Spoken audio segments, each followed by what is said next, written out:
Hi Cancer, ito na po ang inyong reading. Kuha tayo ng ilang guidance advice messages para sa inyo. Tungkol po ito sa pag-transit ni Uranus sa sign ng mga Gemini, regardless po sa zodiac sign na inyong maririnig kay Moonchild. Nag-iwan na tayo ng pinaka-intro tungkol dito, pero Uranus is the planet of changes, serendipity, ilang unexpected twists and turns ng buhay, surprises. Ito yung mga wala tayong control kung ano yung pwedeng ihain ng taas ng universe. Again, Uranus just entered Gemini nito lang. Na isang araw lang. Charis, alam nyo, umaga-umaga, bedroom voice pa tayo. Unang-unang sign ko kayo today, pero etong pag-transit ni Uranus sa mga Gemini, it highlighted your 12th house, Cancer. 12th house, ang lawak, ang lalim ni 12th house. At yan ang pag-uusapan natin today. Bago ko i-share yung ilang situation astrologically, anong pwedeng epekto nito na iiwan sa inyo in the next 7 years. Yes guys, 2026 to 2033, alam ko matagal, pero hihingan natin ng guidance yan ha. Kuha muna tayo ng ilang mensahe sa tarot. Cancer energy, anong maaaring iwang epekto ni Uranus sa inyong mga sign in the next 7 years. Para sa mga taong maaaring makapakinig nito na Cancer energy po. Anong kailangan marinig ng mga taong ito? Mensaheng gabay? Any guidance, advice, message? Cancer. Uranus is in your 12th house ngayon. Anong kailangan marinig ng mga Cancer?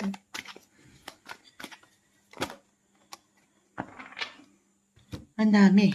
Yan, ipipigilan. Kumpol na sila. 3 of Wands. The Justice card. The Star. 9 of Cups. Okay, sobrang nagbibigay din dito guys. Yung inyong mga pangarap. This is about your hopes, your dreams, your wishes. The Star. Manifestation card. And actually, si 12th house, astrologically, again, Uranus just entered your 12th house. Napakalalim yan at malawak. Diyan din pumapasok yung inyong mga dreams.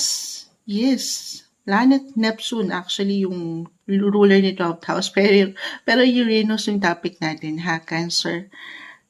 Manifestation, 9 of Cups, 7 of Cups, the Star, lahat ito yung mga pangarap nyo. Isa lang yung iniiwan, or maybe in the next 7 years, higit kayong magiging dreamy yung atake ng inyong mga aura, or pagdating sa inyong mga subconscious, higit kayong magiging malalim makiramdam. You will be more intuitive and creative rin, especially kung kayo yung mga nasa artistic side. Okay, I mean, lalo pa kung ito ay mga, kumbaga para kayong mga nasa behind the scenes, kagaya ni Moonchild, as a tarot reader na hindi nakikita, pero maaaring may pagka-secretive din, mysterious yung energy. May ilang unexpected ganap dyan na minsan kayong higit na makapagpapaangat sa inyong mga sarili or pwedeng iangat ng universe ng kusa para sa inyo. Higit kayong magiging malalim. Again, lalo pa kung yung trabaho nyo ay nasa artistic or nasa arts. Why not? Music, ipapasok na rin natin yan. Or media. Pero more on, maaaring in the next 7 years, maaaring higit kayong maging may mga projects or secret projects ba ito? May ilang naka-hide or hidden pa yung agenda na hindi pa kayo magiging totally ready na ipamalita sa buong madla. Ganon yung energy na in a way kayo itong manggugulat sa mga taong ito sa inyong mga paligid. Maaaring more of paghahanda ito physically, mentally, emotionally, or even spiritually sa mga gusto nyong tahakin sa inyong buhay, life in general. For some, higiting magiging or magkakaroon ng higit na connection sa Kanya pagdating sa inyong mga spiritual faith, maging ano pa man ang inyong religion or dadaan kayo sa spiritual practice, or may pagbabago po sa inyong mga paniniwala pagdating sa inyong faith, maging ano pa man yan ang inyong religion. Kahit sa simpleng pananaw, guys, ganun yung energy. And I will be honest, maaaring for some of you ngayon pa lang, Uranus in your 12th house, maaaring, again, baka itong mga tao sa inyong paligid yung gugulatin nyo or makakaramdam ng ilang pagbabago sa inyo. Kasi lalakas yung mga pakiramdam nyo eh. Maaaring very draining yung energy ng ilang tao sa paligid. Kumbaga, very empathetic yung energy nyo, intuitive, na kayo na to mismong maglalaylo or magiging low-key kayo, very private, at baka hindi kayo masyadong, or hindi nyo naisin ang social setting in the next coming years. Pero syempre pa, tayo ay general reading. Just only take what resonate. Syempre pa, listen to your rising sign, guys, ha? Kasi kung hindi mag-resonate itong sun sign, ito yung usual na horoscope nyo. Lagi kong na-mention, hanggat kaya, pakinggan nyo rin ang inyong mga rising sign. Kasi ako, halimbawa, I have my rising sign in Leo, at si Uranus, transiting my 11th house din. 11th house is about network, your friendship, your circle. Tapos si Cancer, transiting my 12th house naman, may sun sign. So medyo nag-50-50 yung energy ko. Minsan gusto kong kumawala sa comfort zone. Minsan naman, may pagkakataon in the next 7 years, gusto ko lang mapag-isa, mapagnilay, yung solitude, alone time. So, very important to listen to your rising sign hanggat kaya. Alamin niyo yung mga rising sign nyo. Kasi depende ito, napakalawak po ng astrolohiya. Astrologically speaking, kasi yung pinaka-topic natin is combination po of tarot and astrology. But regardless, umangat dito, Cancer, ang inyong mga hopes. Again, sobrang nagbibigay din dito or magiging dreamy nga kayo or may atake dyan sa inyong mga panaginip kung magiging practical tayo. I feel for some of you ngayon pa lang actually, ang dami kong panaginip lately na very nostalgic, di ko ma-define. Sobrang lalim. Kasi si 12th house malalim eh. So kung nanaisin nyo lamang if you're into journaling, Cancer, ngayon pa lang, in the next 7 years, sulat nyo yung mga panaginip nyo kasi kakaiba yan. Maaari maging kakaiba at may mga ganapan siya na kasi di ba pag nananaginip tayo, mayroong tendency na makalimutan po natin. So kung nanaisin nyo lang naman, kahit sa simpleng notes nyo lang, isulat nyo kasi baka meron siyang, kumbaga, messages, okay, na once na mapagtagpi-tagpi nyo ang mensahe, meron palang maipaparating sa inyo. Ganun yung energy. Maaaring meron kayong mapanaginipan na from the past or yung mga hindi nyo inaasahan, papasok sa panaginip nyo, hindi nyo naman iniisip, someone, parang nasa old stories nyo na or past na, alam niyo yun, could be connected sa buhay nyo, kung sino kayo growing up. Connected sa old fears or habits nyo or sa ilang subconscious stories na parang ang hirap i-define pero pwedeng mag-appear dyan sa inyong panaginip. Kasi baka meron kayong ilang lessons or realizations na umangat siya. Pwede yung magamit sa bawat decisions or actions na gagawin pa ngayon. Alam niyo, ito yung mahirap i-define pinapawisan ako umagang-umaga, guys. Unang sign, medyo pag unang sabak natin sa pagbabasa, nagbabakil tayo, kulang pa tayo sa kape, bedroom voice pa ako, ang daming dahilan ni Moonchild. Pero ito yung mahirap i-define, si 12th house. And again, Uranus just entered your 12th house. It's about subconscious, yung ilang hidden matters, secrets. Ang hirap i-define kasi ito yung malalim. May ilang detachment din, disconnected. So, pero napakagandang pagkakataon to, Cancer, in the next 7 years to do some healing if ever meron kayong ilang parang kulang pa sa tatag, kulang sa maturity. Doon sa approach natin in life, may ilang imbalances. Umaangat yung pagiging young, childlike, si Princess of Cups, free-spirited yung energy na in a way, ano man yung edad nyo ngayon, Cancer, parang meron pa kayong hindi natututunan. Meron pang ilang lessons learned in life na kailangan higit na umangat dyan.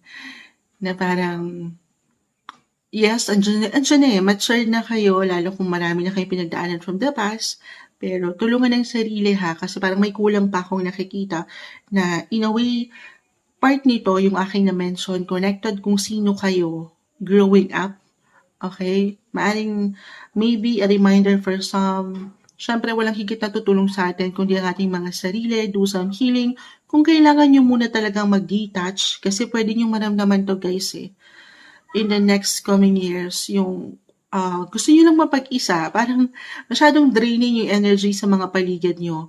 Kasi nga magiging malalim, higit kayo maging intuitive, or even empath yung energy. Nakaka-drain yung enerhiya ng mga tao sa paligid. Gusto nyo lang dito kayo sa inyong mga little shell, sa inyong comfort zone, at dito maaaring gulatin kayo ng inyong mga sarili rin or ilang tao sa inyong paligid. Uranus is the planet of changes, transitions, unexpected surprises, ganap, serendipity yung energy na bigla-bigla na lang. Bakit ganun siya? So, maaaring sa mga susunod na taong ito din ay mahirap kayong i-define. Hindi rin kayo mauunawaan agad ng ilang tao sa inyong paligid. So, it's okay guys. Kung kailangan nyo munang mapag-isa at talagang pagnilayan itong ilang sitwasyon, recharge your batteries. At tulungang mag-heal if ever meron kayong kailangan. I feel sa ilang barahan nyo rin na parang hanggang ngayon ay kailangan pahilumin yung ilang past wounds na hindi naging okay at maging klaro kayo ha para sa mga gusto nyo pang, etong mga pangarap nyo na gusto niyo pang ma-reach. Kasi walang imposible. The star is here, manifestation card. Si 12th house is all about manifestation. This is about your dreams. Okay, yung mga pinapangarap niyo. Kung sino kayo growing up, hindi pa huli ang lahat. Pero take it easy. Okay, kasi I feel, ito sabi ko nga may ilang parang kusang aangat to sa inyo, Cancer, sa inyong mga emosyon. Or baka may ilang sudden realizations dyan. Teka lang, itong mga pangarap ko parang wala pa akong na-achieve. Parang andito pa rin ako sa aking comfort zone or parang nag-iisa ka. Yung ganun energy. So, it's okay to take a break. Have a moment. Have a moment. Moment of solitude. Ayan, yung alone time. At pray lang tayo ha. Kasi sa lalim ni 12th house, for some of you, maaaring higit kayong, sabi ko nga, lalakas yung mga pakiramdam nyo eh. Sino mga Cancer na nakikinig ngayon? Intuitive, even pa-psychic na yung patungo nito, guys. Baka higit kayong maging katulad na ni Moonchild, baka for some, maaaring mapunta into tarot, astrology, parang marami kayong gusto pang matutunan, madiskubre, ganun yung energy. Pero again, iba-iba tayo ng spiritual path or yung kagustuhan nyo rin pagdating sa inyong mga religion, maging ano pa man yan, yung pananaw nyo dyan. Pa-ermitanyo actually, si 12th house. Ermitanyo ang dating natin in the next 7 years, guys. For some of you, again, pakinggan nyo rin po ang inyong mga rising sign dahil nagbabalance to, guys. Depende kung hindi ito mag-resonate sa inyo since, again, kagaya ko, I have my Leo rising.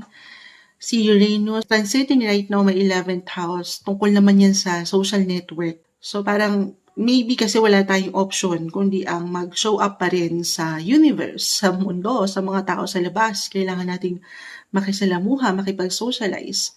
So check nyo rin yung inyong mga rising sign ha. Alam niyo, pag si 12th house yung pinag-uusapan, pinagpapawisan si Moonshot. Kasi ang hirap nitong i-define, kayo mismo rin ito eh, yung mga subconscious, yung mga emotions. But again, maaaring yung pinakapunto dito, andito yung desire sa inyo, pagdating sa inyong mga pangarapan na ma-achieve, pero tahimik nyo itong maaaring ilaban, pagplanuhan, pagtagumpayan. Or ito yung desire nyo to have more alone time, gusto nyo lang muna, ayan no, may announcement. Umaga-umaga may announcement po tayo. Pero napakagandang pagkakataon in the next 7 years, itong pagtransit ni Uranus na i-release, i-let go. It's all about letting go din po. Yung mga negativity or ilang imbalances, yung feeling yun, nahuhuli na kayo or immaturity na approach in life. Pag nilay-nilayan ito sa inyong mga paraan para matanggap niyo yung tamang justice na once na makawala na kayo dito sa sitwasyon na to, Uranus transiting your 12th house, mas maalwan na, mas makikita nyo yung liwanag patungo sa mga dreams nyo pa. Na-overwhelm kayo guys sa mga ganap sa buhay ngayon. Nakaka-overwhelm na hindi lang kayo.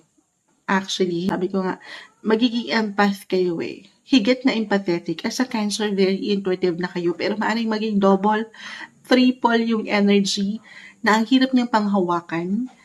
Yes, so take it easy. Don't be too hard sa inyong sarili. If ever ngayon palang nag-resonate na ito, lagi niyong tatandaan na itong mga bigat na ito kasi minsan yung problema ng iba baka problema nyo na rin or minsan lalo pa kung may kinakaharap ka ngayon na hindi ka dalian cancer, ang hirap i-balance ng mga situation. So, una't huli, sabi nung may nag-a-announce, una't huli, unahin ng sarili. Do some healing. In the next 7 years, magandang pagkakataon to do more self-care and self-love. Or kung nanaisin yung someone na pwedeng makatulong sa inyo, lumapit kayo, someone expert, a practitioner, a mentor, professional po si 12th house.